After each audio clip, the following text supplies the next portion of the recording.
All right, we got another one here for you today. Classic Amazon, gotta love it. Let's get this thing opened up, even though it's already trying to open itself up. Man, I don't know why I buy from that place. I do love the return policy. That's actually the reason, let me tell you. That is the only reason that I ever buy anything from Amazon, is because I get 5% back with their Amazon card, and the return policy is just no questions asked, and it's hassle-free, and I just dropped at my local Whole Foods. Cold Steel. All right, I don't have a lot from Cold Steel, but obviously I have a lot from Demco if you watch the channel. I think this is my only folding knife from Cold Steel. I've been looking at an 8010 or an 8015 or something like that just to get it on the channel, but I don't have a lot from them. But if you've watched one of my other videos recently, I purchased the Demco Free Rein and did some playing around with it, and it just kind of compelled me to go, okay, what else is there in the fixed blade world that this is competing with? And I actually just kept coming back to Cold Steel. So I got the Finhawk, and it kind of begs the question, which I'll probably name this video. We'll see what I end up doing with it. But is it worth 120, 4 times as much, 120 more for that knife versus this knife? I think you can get this knife for like $25 to $30, 4-inch. So basically, is 1 inch worth an extra $125, more or less? And there's some other differences, of course, blade steel and thickness and dimensions and many, many other things. But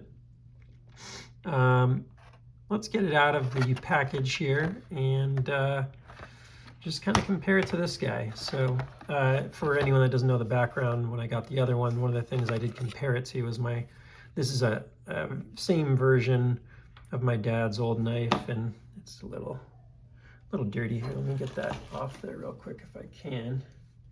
But a very similar, as a different example, but this is the knife that my dad had, this old Normark. And I grew up seeing this on our boat, and he'd use it to like cut a rope when it would get caught up in the propeller and stuff. And he almost dropped it in the water a bunch of times. And although this isn't his exact one, I finally got him a knife. I was like, Dad, retire that thing. It's made it for you. It's like the knife he had at camp when he was like 7, 9 years old or something like that. I was like, that thing has lasted 50 plus years. Let's retire it. And so I got him something, I think I got him one of these Elk Ridges. Just a cheapo that if he dropped it in the water, it'd be like, whatever, not a big deal. But it's actually a pretty knife, and I'm pretty sure this is what I got him. I got to go check on the boat on what he actually has in there. But I was like, put that thing, retire that knife. This is one other one I had in the collection that I forgot to bring out in one of the other videos, but this kind of fun Tanto CRKT. I mentioned it in the other video. I don't have high quality fixed blade knives. Not many, at least. Not been the thing that I collect personally. But let's get this thing out of here, and I'll just give some, start answering the question of, is it worth 5 times more for the extra inch? This packaging is kind of weird. There's not a good way to open this packaging without totally destroying it, so that's kind of disappointing. I always like to keep the packaging nice on my knives as a collector, so I don't see a clear path to that happening. It's kind of funny on this. I don't know if I've seen that before. Everyday carry, outdoors hunting. It's kind of telling you what it's good for. So I may have to just decimate this packaging, unfortunately. Oh, I don't even know if I said the name of it. This is the Cold Steel Finhawk, by the way. Let's see if I can get into it here with the least damage to the packaging possible. I'll show you what I'm doing is I'm splitting it apart here at the bottom fairly unsuccessfully. By the end of this packaging is going to be pretty much destroyed and useless, but worth a try. I think I kind of salvaged it there a little bit. So the knife is freed. Really pretty finish on the blade. And then here is the, that was actually not terrible. Like, this is still in one piece for the most part. So I don't know that it's something I want to like take in and out of this packaging ever again, but that was about as close as I could come to salvaging the packaging on that. So let's take a look, see what we got. The blade, yeah, is a nice finish. It's like a, almost like a mid satin polished finish, like a kind of like a mix. The handle feels great. I'd say the initial thing that concerns me the most is it doesn't have a great way of keeping your hand from slipping up to the blade. This one is much taller here, and I never really feel like, it's a little rubbery is the thing, but it feels very secure, like you're not gonna somehow slip up to the blade when you're using it and doing hard cuts or whatever. So that's interesting. It's a little small in hand. It's definitely a super light knife by comparison. This is a much thinner knife. Let me show you the difference. It's not even, these really shouldn't even be compared, is what I'm immediately realizing here, is they're totally two different classes of knives. Not just the 4-inch versus the 5-inch, but blade stock thickness is, you know, half. This is more of like almost like a skinning knife. Like, I think this would be a really effective skinning knife.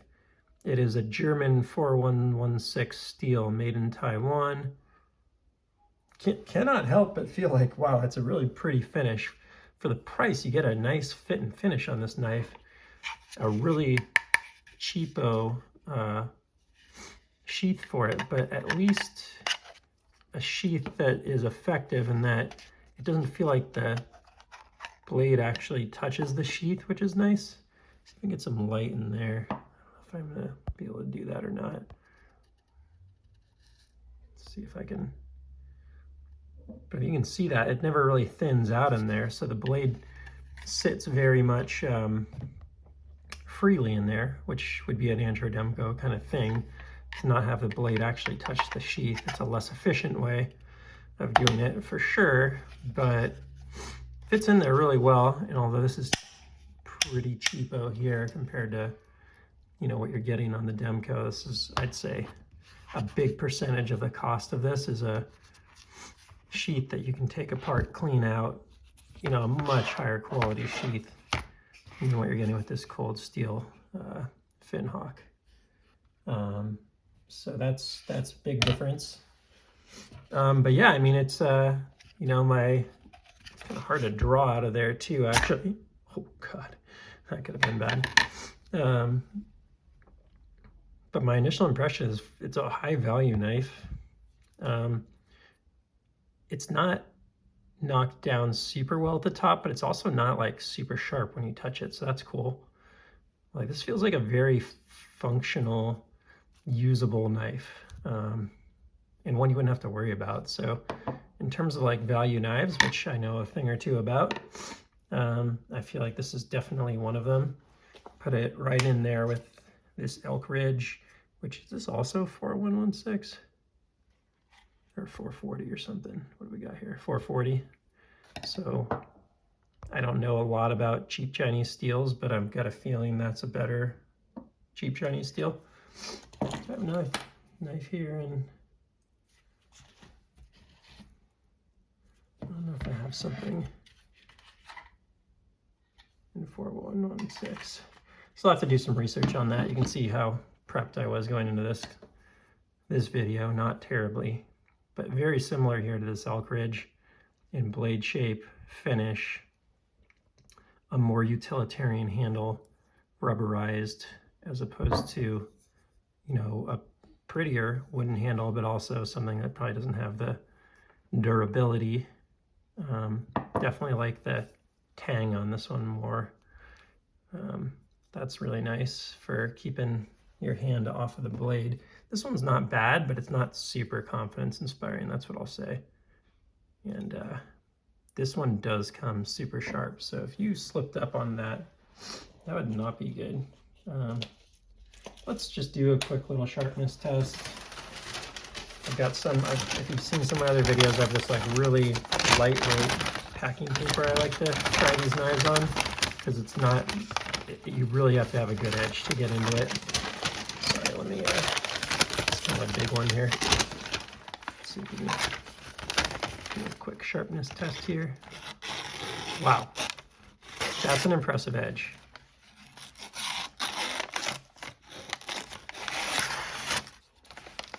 Yeah, that's really impressive. You can push cut it, slice cut's like ridiculous. Like, yeah, that's an impressive edge. I don't know if they're using the same factory in Taiwan for Demko, but I've noticed the Demko knives come with a really nice edge on them. And this one does too. Now, holy, this hadn't even occurred to me. So am I seeing that right? This is one edge, like a Rockstead. That doesn't have like a separate edge on it at the end. That is one edge from here all the way down. Holy smokes. That's really cool. Everyone else is probably good, dude, no duh, this is what cold steel is all about, but I didn't know that. I only have a knife, only my Rockstead has that. I can't even remember the name of that edge style. I guess you call it a flat ground, but it's like a long flat ground that starts, you know, the edge starts here and it works its way to the edge there, and there's not, you know, a separate, you know, you take a look at this, there's not like a separate edge at the very end there. You can't even see that thing. Bring out the Demko, you know, you don't have like the edge like that, the sharpened edge at the very end, right? It's one, this knife is one edge from where it begins to taper all the way to the end, which is really cool. I was feeling it felt just kind of different when I was going into the paper. I gotta cut with a little more here because I'm so shocked. But that is really nice. So that's an epiphany. If you're interested in getting the Rockstead-like experience, not nearly as good, but like not far off either, this might be the place to get it. Am I seeing that wrong? Is there actually like a second edge there at the very end? I gotta hold this up to the light here. Either gonna help everyone discover this amazing knife or look like a complete idiot. Usually it's the latter on this show. One of the things I am noticing is some marking on the blades. Let me see if that's, yeah, it's just leftovers. It's not scratched in there or anything. Huh. I mean, if I'm seeing this right, that is like one progressive edge from, you know, about 2/3 of the way down the blade to the end. So it's kind of hard to see when they're this like polished, but yeah, that's really cool. So that makes me even more excited to have this because that's very unique. Now, that also scares me if I were to have to actually sharpen it. It should hold the edge longer because of that, but that's also a much more challenging edge to work with. I suppose you could still, you know, once it dulls out, put your own little edge on it or whatever. But that's, you know, a very different approach. And I don't want to like scramble and pull my Rockstead out to compare, but if you've seen a Rockstead or other knives that have that sort of long ground edge, that's a really cool quality, I think, in some ways. I suppose depending on how you sharpen your knives, that might not be a problem for you. So for me, that's definitely intimidating to work with. So yeah, Finhawk, kind of cool. From Cold Steel, Scandi Ground. Maybe that's what that means.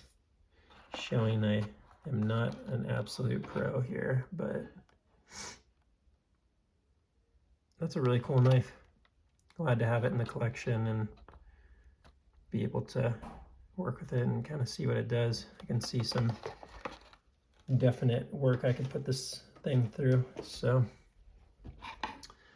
I think I'll leave it at that. Worth a check if you're looking for this kind of knife. This is not obviously my normal go-to on this channel. So thanks for stopping by. We will see you on the next one, and take care.